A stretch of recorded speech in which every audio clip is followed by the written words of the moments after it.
Olá! Esse é o nosso vídeo de devocional.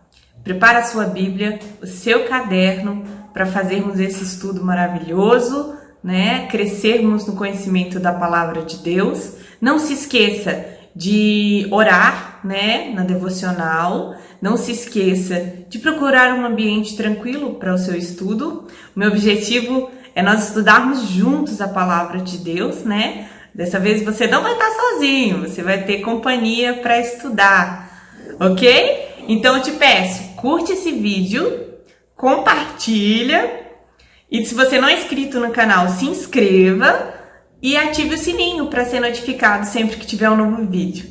Então, vamos para o estudo!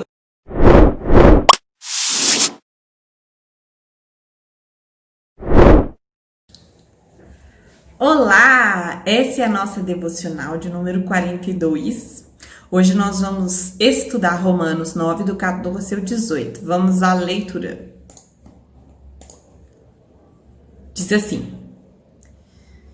E então, que diremos? Acaso Deus é injusto? De maneira nenhuma, pois ele diz a Moisés: Terei misericórdia de quem eu quiser ter misericórdia, e terei compaixão de quem eu quiser ter compaixão. Portanto, isso não depende do desejo ou do esforço humano, mas da misericórdia de Deus.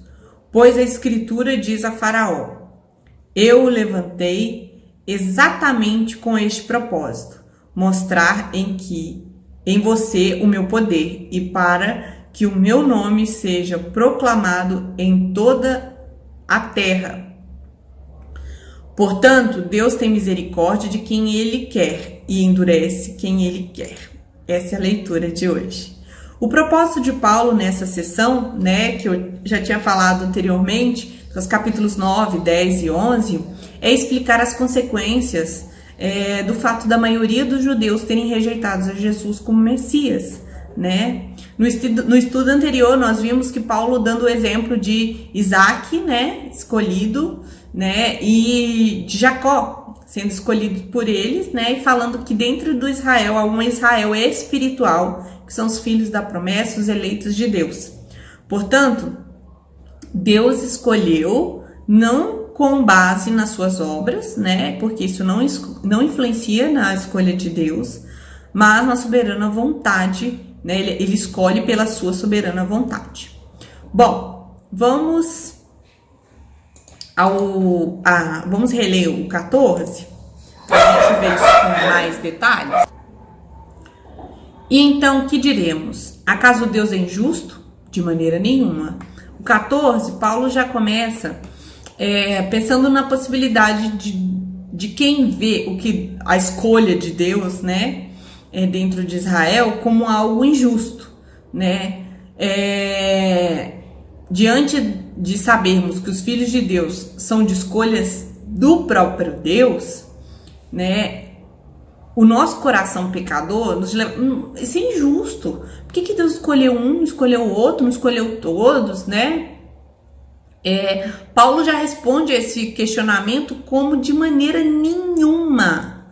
Deus é injusto por ter amado Jacó, mas ter rejeitado Esaú. A relação, né, a gente tem uma resistência quando nós conhecemos a doutrina da eleição de Deus, a tendência a não concordar, não aceitar bem isso, né? Porque já vem na nossa mente como Deus pode salvar uns e não outros, né? Então, porque Ele não salva todo mundo, né? Então, nosso coração resiste isso pela nossa condição de pecador mesmo, de não entender isso. Mas Paulo vai nos esclarecer algumas coisas importantes aqui nesse aspecto.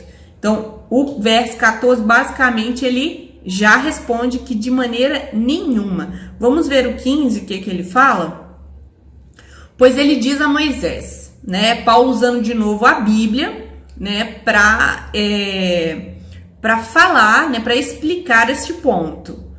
Terei misericórdia de quem eu quiser ter misericórdia, e terei compaixão de quem eu quiser ter compaixão.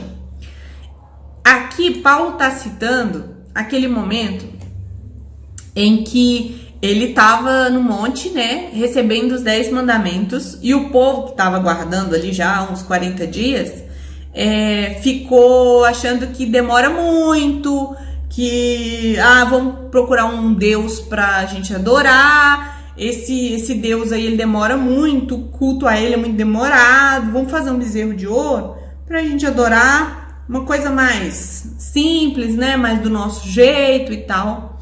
E quando Moisés viu aquilo, né, então ele sabia que Deus iria penalizar aquele povo pela sua ação. Então Moisés intercede por aquele povo, pedindo misericórdia àquele povo, né? E aí, quando o povo segue, né, Deus fala que vai mandar um anjo com eles, porque Moisés pediu, né, para que ele fosse. E aí Moisés fala, não, anjo não, o Senhor, vá o Senhor conosco. E aí Deus fala, então tá bom, eu vou com vocês. E aí Moisés aproveita, né, e pede também para que Deus mostre a sua glória, né, para que ele possa ver a sua glória. E Deus fala, olha, eu vou passar, né, e você vai ver minhas costas, né, assim, passar minha bondade diante de vocês. E aí, quando ele responde positivamente, né, é quando essa passagem aparece. Olha, Moisés, eu vou com eles, mas não porque eles merecem, tá? Eu vou com eles não porque você tá me pedindo, sabe? Eu vou com eles não por causa do que eles, né, porque eles merecem, né? Eu vou porque eu quero, né, que é o Êxodo 33:19, que fala, terei misericórdia de quem eu quiser ter misericórdia, e ter compaixão de quem eu quiser ter compaixão. O que isso quer dizer? Deus é santo. Tudo que ele faz é verdadeiro, é justo, é perfeito. Então não há nenhuma injustiça no que Deus faz. A gente pode até não entender tudo que Deus faz, mas a gente não pode atribuir injustiça aos atos e às escolhas de Deus, né? Então, aqui Paulo traz isso porque Deus não tem obrigação de ser misericordioso com absolutamente ninguém. Vamos para o verso 16 para a gente entender isso melhor.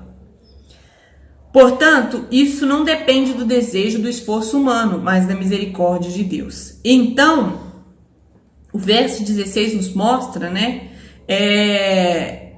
que não é o esforço das pessoas, né, que leva Deus a se mover, a tomar uma escolha, né, não é as nossas atitudes que faz Deus escolher algo, né, mas na verdade é uma escolha dele, ele quis.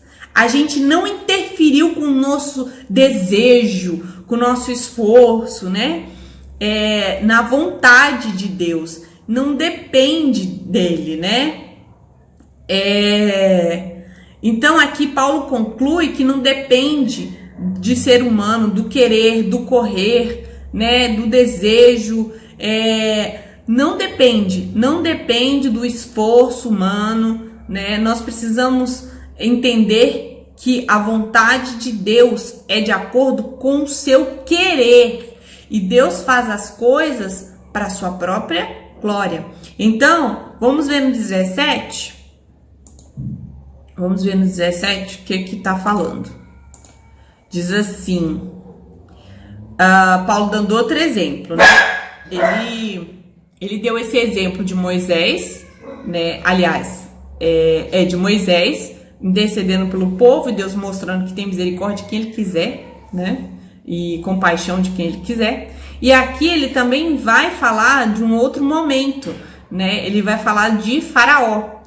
Vou ler aqui o 17. Pois a escritura diz ao Faraó: eu levantei exatamente com este propósito, mostrar que em você o meu poder, e para que o meu nome seja proclamado em toda a terra.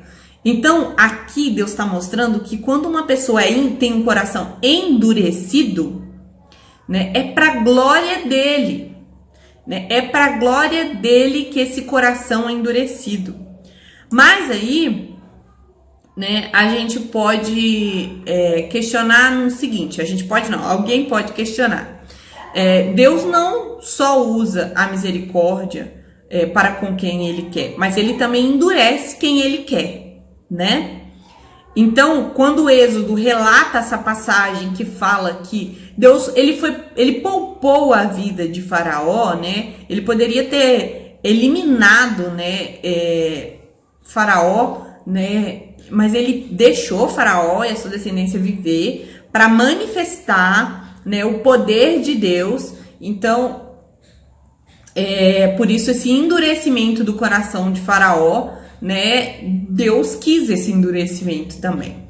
Mas o que é importante, né, nós lembrarmos aqui, que Faraó já estava com o coração endurecido e Deus, né, deixou com que ele continuasse, que se fortalecesse, não se assombrasse com o que estava sendo apresentado, né, ali com as pragas, e que ele permanecesse, né, resistindo ali para que Deus manifestasse a sua glória. Então, o verso 17 ele vai dizer isso, né, que ele tem compaixão, misericórdia, né, com quem ele quer, né, aliás, o 18, portanto Deus tem misericórdia de quem ele quer e endurece quem ele quer, né.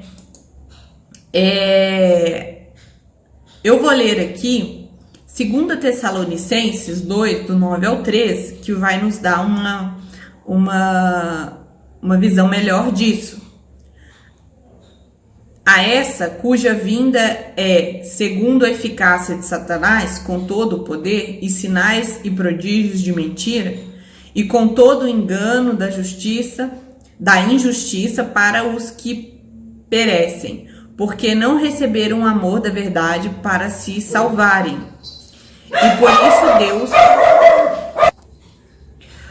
E por isso Deus lhes enviará a operação do erro, para que creiam a mentira, para que sejam julgados todos que não creem a verdade, antes tiveram prazer na iniquidade.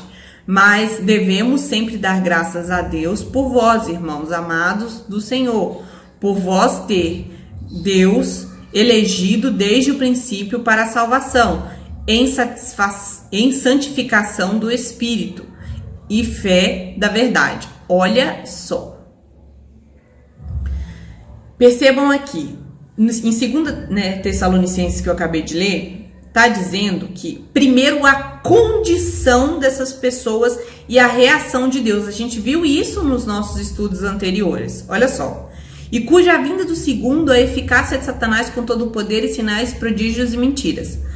E com todo o engano da injustiça para os que permanecem, porque não receberam o amor da verdade para serem salvos. Então, eles já de antemão resistiram. E por isso, como consequência, né, Deus lhes enviará a operação do erro para que creem a mentira, né? Para que sejam julgados todos que não creram na verdade, antes tiveram prazer na iniquidade. A gente viu isso lá no início de Romanos.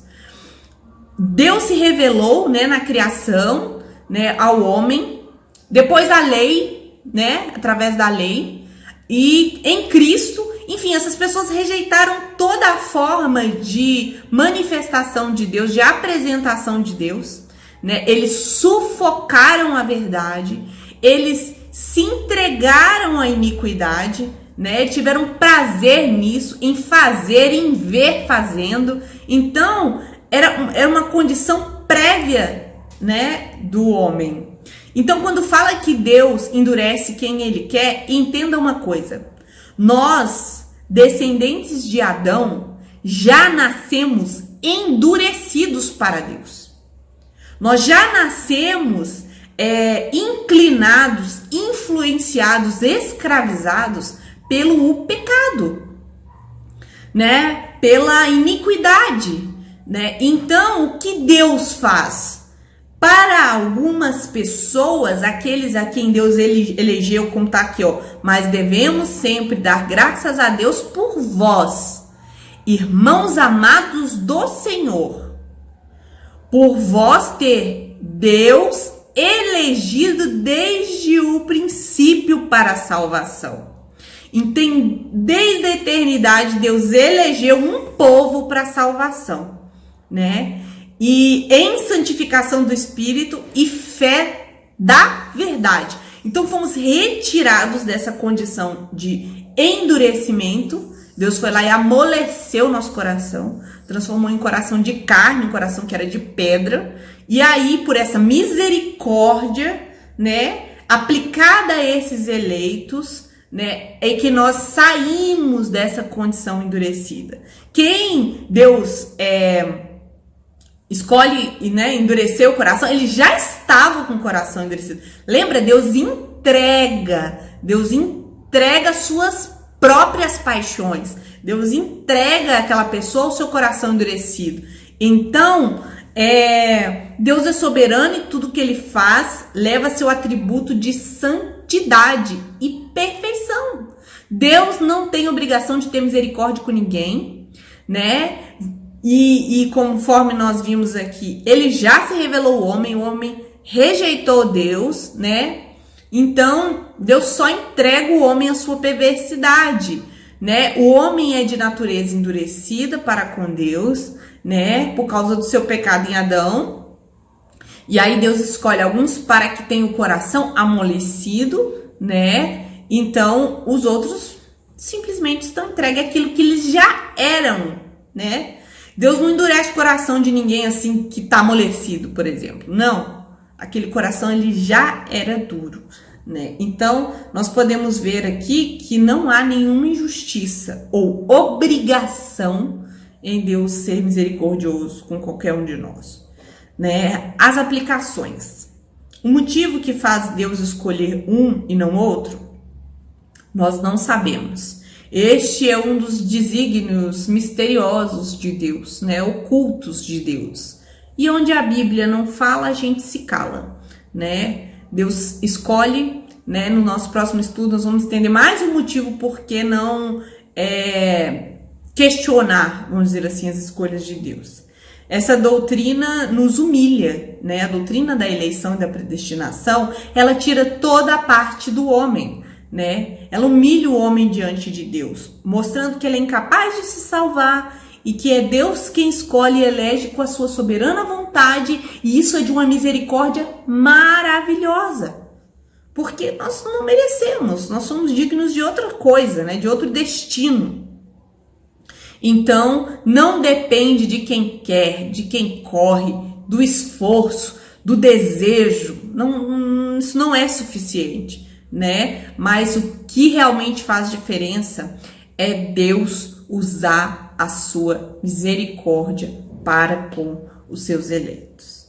Amém? Vamos orar. Senhor, muito obrigada, porque compreendemos que a sua soberana vontade escolheu na eternidade os eleitos para o Senhor. E esses o Senhor usou de misericórdia. E essa misericórdia nos alcança e nos transforma, nos tira da dureza de coração. Mas outros, a quem já tem o coração endurecido, o Senhor entrega essa dureza de coração. E aí eles se entregam mais ainda aos enganos e à resistência à verdade de salvação. Ó Deus, somos gratos, muito gratos, porque o Senhor nos elegeu, porque o Senhor nos salvou, o Senhor nos santifica, Deus. E muito obrigada por nos revelar a fé verdadeira, no nome de Jesus. Amém.